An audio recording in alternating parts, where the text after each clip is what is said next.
Finally Khesari Lal Yadav का चुम्मा चुम्मा गाने का टीजर आप सभी के बीच में रिलीज हो चुका है। तो गाने की शुरुआत अमिताभ बच्चन जी की आवाज़ से हो रही है। टीजर को हमने देखा भाई, टीजर काफ़ी धाकड़ है। वैसे भी सारेगामा कंपनी का हर एक प्रोजेक्ट धाकड़ ही होता है और गाने का शुरुआत ही अमिताभ बच्चन की आवाज़ से हो रहा है। तो इस गाने को गाया है खेसारी लाल यादव ने और शिल्पी राज ने, और इस वीडियो गाने में होने वाली आकांक्षा पूरी। टीजर तो भाई देखने में काफ़ी अच्छा लग रहा है, बैकग्राउंड डांस लुक सब काफ़ी गजब का है।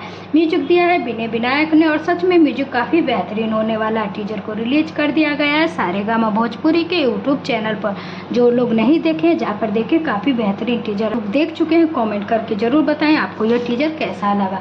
इस टीजर पर काफ़ी अच्छा रिस्पांस भी मिल रहा है, काफ़ी तेज़ी से लाइक व्यूज और कमेंट भी बढ़ रहे हैं। काफ़ी बढ़िया रिस्पांस मिल रहा है। जब कल यानी कि 9 अक्टूबर को जब गाने को रिलीज किया जाएगा तो काफ़ी बढ़िया रिस्पांस मिलने वाला है। गाने के टीजर पर ही इतने अच्छे रिस्पांस मिल रहे हैं तो गाने पर किस प्रकार का रिस्पांस मिलने वाला है। तो कल इस गाने को रिलीज किया जाएगा सुबह 7 बजे हम भोजपुरी के यूट्यूब चैनल पर। इस गाने को देखना ना भूलें।